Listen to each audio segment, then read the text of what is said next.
पूछा Azad sir, is that very normal?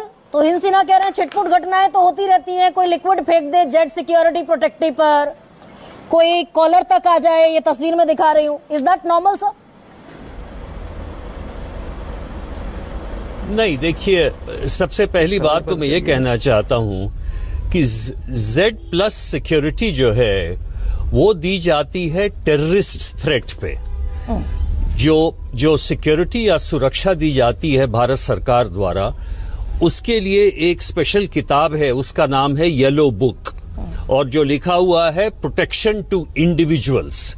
उसमें Z+ security या किसी तरह की भी सिक्योरिटी, अगर आपको थ्रेट ऑर्गेनाइज क्राइम से है, माफिया से है या टेररिस्ट थ्रेट से है, तो इंडिया में जो है कम से कम 75% जो सुरक्षा दी जाती है वो बिल्कुल ही गलत है, वो येलो बुक के अनुसार है ही नहीं।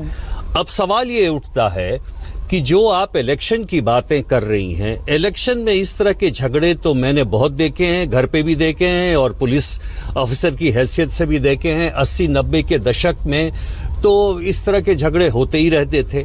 तो जो राजनीतिक से उत्पन्न होती हैं सुरक्षा की, जो उसके लिए Z+ और ये सब नहीं दिया जाता है। अब सवाल ये है, जो आपने ये कहा कि किसने, वो इंटेलिजेंस एजेंसीज ने ये कहा कि इनको खालिस्तान से थ्रेट है। नहीं सर, अगर उसके मान पहले लीजिए तो मैंने एक और इंटेलिजेंस सवाल ब्यूरो पूछा। सर सॉरी फॉर इंटरवेंशन, उसके पहले तो मैंने ये सवाल पूछा कि अगर कोई भी Z+ सिक्योरिटी प्रोटेक्टी है जिसके इर्द गिर्द 63 जवानों का एक सिक्योरिटी लेयर है, ये ब्रीच है क्या? सिक्योरिटी ब्रीच, ये लापरवाही है क्या कि कोई लिक्विड फेंक दे, कोई पत्थर फेंक दे, कोई ईंट मार दे, कोई थप्पड़ मार दे, कोई मिर्च पाउडर डाल दे?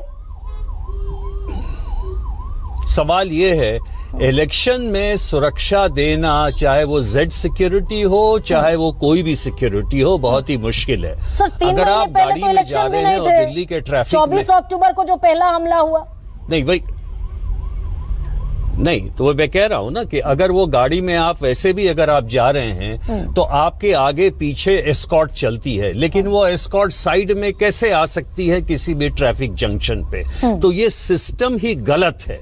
ये मोबाइल सिक्योरिटी का जो सिस्टम है वो गलत है, बिल्कुल गलत है। तरीके से एक Z+ सिक्योरिटी के चारों गिर्द उसके पर्सनल प्रोटेक्शन ऑफिसर्स होने चाहिए। लेकिन तुहिन सिन्हा ने एक बात सही कही कि कितने ही ऐसे लोग, व्यक्ति होते हैं, कितने ही, अरविंद केजरीवाल ही नहीं, कितने ही ऐसे लीडर हैं जो कि सुरक्षा घेरे को तोड़ते हैं। वो बताना चाहते हैं कि हम बड़े लोकप्रिय हैं, वो जंप करते हैं बैरिकेड्स को, पहले भी करते थे और आज भी करते हैं।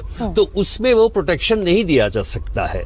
लेकिन एक बात जरूर है कि जब अगर Z+ सिक्योरिटी दी गई है और अगर 22 कमांडो एक्स्ट्रा पंजाब के हैं, तो तरीके से कोई भी उनके पास नहीं आना चाहिए।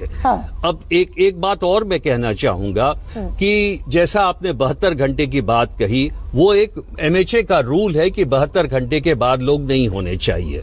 अब ये जो समस्या हो रही है सुरक्षा की राजनीति में, उसके लिए लोकल पुलिस को जागरूक होना चाहिए और उसे अलाउ नहीं करना चाहिए। लेकिन अगर मान लीजिए लोकल पुलिस किसी राजनीति के कारण या किसी नहीं कर रही है, तो इसलिए लोग अपने स्टेट से लाते हैं, बहुत सारे स्टेट के लोग ला रहे हैं। बल्कि सबसे बड़ा तमाशा सुरक्षा का इलेक्शन नहीं होता है। एक और इंटरव्यू कर रही हूँ आपको, क्या ये इस केस में, स्पेशली अरविंद केजरीवाल के केस में, ये सर हो रहा है क्या? और मैं इसलिए ये सवाल पूछ रही हूं कि अभी 4 हमले हुए, उन चारों हमलों में जो सस्पिशियस लोग थे, जो सस्पेक्ट थे, उनसे कोई इंटरोगेशन नहीं हुई, ना कस्टडी में लिया, ना किसी को अरेस्ट किया, ना कोई रिपोर्ट FIR लॉन्च हुई।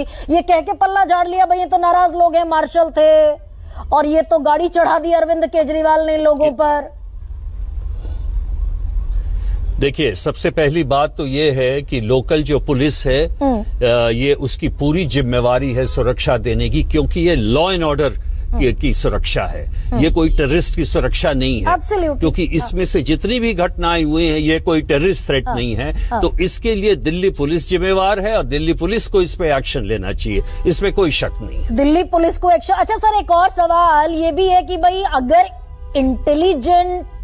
इंटेलिजेंस ब्यूरो IB इस देश की या देश की और बड़ी खुफिया एजेंसियों ने बाकायदा अभी हफ्ते भर पहले अलर्ट जारी किया कि मूवमेंट ट्रैक हुई है, खालिस्तानी आतंकी हमला कर सकते हैं, सिक्योरिटी रिव्यू की जानी चाहिए, और उसके बावजूद इतना ये liberal approach, lethargic approach, is that a very serious security concern?